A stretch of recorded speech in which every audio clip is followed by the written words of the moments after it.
आज तुम्ही होतात म्हणून सगळं नियोजन झालं. होय होय, अख्खा गाव दुखावट्यात आहे बघा. अहो no no, it's our duty. आणि शहीद विक्रम फौजीसाठी आपण एवढं करू शकतो. नाही केलं पाहिजे हो, पण भावना सांभाळून जबाबदारी घेणं हे किती मोठी गोष्ट आहे. काय गुरुजी? तेच म्हणत होतो मी.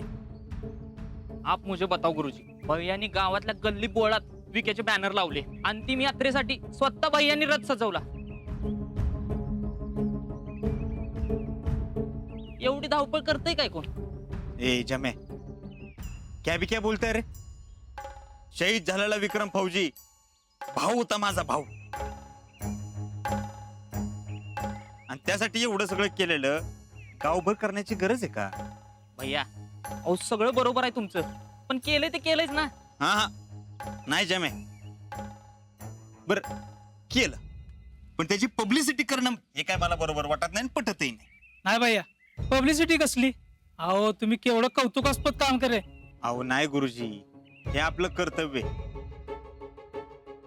आणि एवढंच भागतंय वे विकेने आपल्यासाठी, गावासाठी, देशासाठी जीवाचं बलिदान दिलं. त्याच्यासाठी म्हणून आपण काहीतरी केलं पाहिजे. त्याची आठवण कायमस्वरूपी मनात राहील असं आपण काहीतरी केलं पाहिजे. वा भैया वा. अहो याला म्हणतात दूरदृष्टी, आणि यातूनच पुढच्या पिढीला प्रेरणा मिळणार आहे. आणि हे सगळं कोण करू शकतं माहितीये का? फक्त तुम्ही भैया साहेब. फक्त आपल्याच्याने काय होणार आहे का? हा, आपल्या बरोबर गाव पाहिजे सगळा, तर काहीतरी होईल. असलं काम केल्यावरती गावच काय, पंचकृषी धावून येईल, सगळा गाव पाठीशी उभा राहील. आता आपण विक्रमच्या आईसाठी काहीतरी केलं पाहिजे. गुरुजी, आय एम हिअर. आम्ही सगळं ठरवले. जसं आम्ही आमच्या आईची काळजी घेतो, तसंच विक्रमच्या पण आईची काळजी घेऊ. असं मोठं मन पाहिजे. तर तुमच्यासारखे पोरं आहेत म्हणल्यावर आम्हाला काही घोरच नाही. पण आपण आता या घरासाठी जे काही करू ते सगळे मिळून करूया. तुम्ही म्हणताय त्याला 100% सहमत आहे मी, आणि तसंच होईल. बर, मग आता आम्ही निघू का? या, येतो. काळजी घ्या. भैया येतो. या. वा भैया वा. स्टार्टर तर चांगला मारलाय की तुम्ही. आता थांबायचं नाही. विक्या तर काही शहीद झालाच, त्याचं मार्केटिंग करायचं आणि गावातल्या लोकांच्या मनात घर करायचं. त्या अजय शीतलचं तोंड मात्र बघण्यासारखं झालं होतं. लई आर्मी आर्मी आर्मी करत होते ना. हा? फौजी फौजी लाखात एक, 10 लाखात एक. ती काय काय म्हणायची ती? हा, लाखात एक माझा फौजी. झालं का नाही लाखाचं 12,000. आता तिला कळ ग्राउंड रियालिटी काय असते.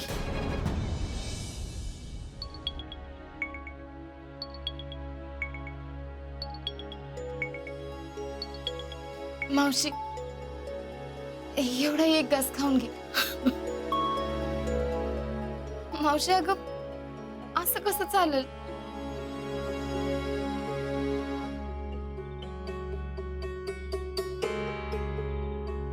अगं कालपासनं काय खाल्लं नाहीस तू. ताई थोडं खा की. हा हा, एक घास.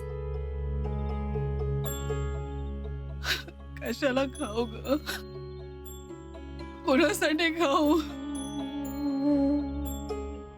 खाऊन तरी आणि जगून तरी आता माझा काय उपयोग आहे का ग?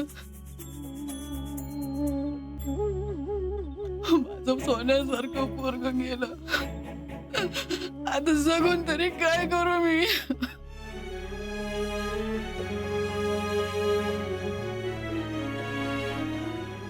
ताई, हा विकी असता तर असं तुम्हाला उपाशी राहू दिलं असतं का? कोणाच्या बी नशिबी येऊ नये असं माझ्या नशिबी आलं ग. या आईच्या डोळ्याने माझ्या पोराला सरणावर चढताना बघितलंय ग मी. मावशी अगं असं रडत बसून कसं चालेल? अगं आपला एका देशासाठी गेलाय, शहीद झालाय तो.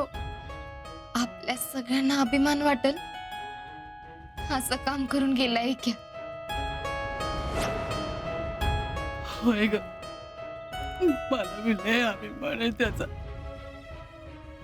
पण म्हणून काय माझं लेकरू परत येणार आहे का ग? त्याचं लगीन बघायचं राहिलं ग. विक्या, तुझं लगीन बघायचं होतं रे मला. नातवंडांना खेळवायचं होतं मला. आता एकटी कशी जगू रे मी? आता ना आईला पण बरोबर घेऊन जायचं होतं की रे विक्या.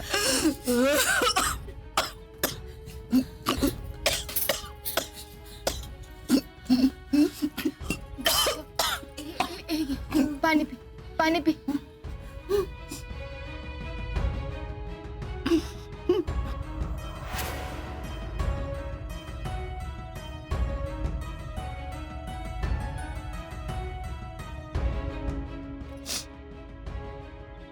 आता यो एकच घास खाऊन घे. मावशी अगं, असं कायच खाल्लं नाहीस तर अंगात ताकद कशी राहणार? बर, बाकी कुणासाठी नाही तर आपल्या इक्यासाठी तरी खा.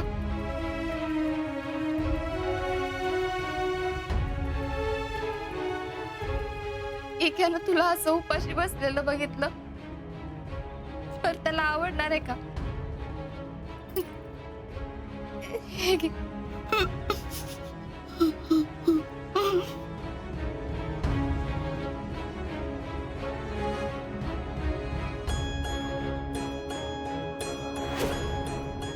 लय गुणाची आहे बघा तुमची लेक. पोटच्या पोरीवानी काळजी घेते बघा. नको बाई, तू त्याचं नाव घेतलं म्हणून खाल्लं ग मी. एवढा यो यो एकच घास. आता नको मला.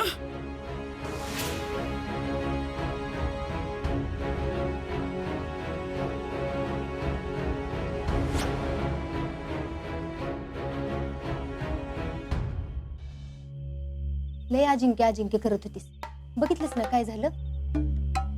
एवढ्यासाठीच तुझ्या ना अजिंक्यच्या लग्नाला मी विरोध करत होते. माझ्यावर अशी वेळ आलीच नसती, कारण अजिंक्यांचं माझ्यासोबत लग्न झालं असतं ना तर मी त्यांना आर्मीत जाऊच दिलं नसतं. होय, तर लय आली अडवणारी.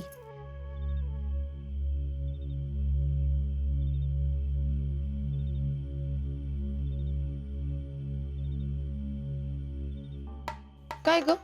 लय फौजी फौजी करत होते, आता कशी तोंड पाडून बसल्यात.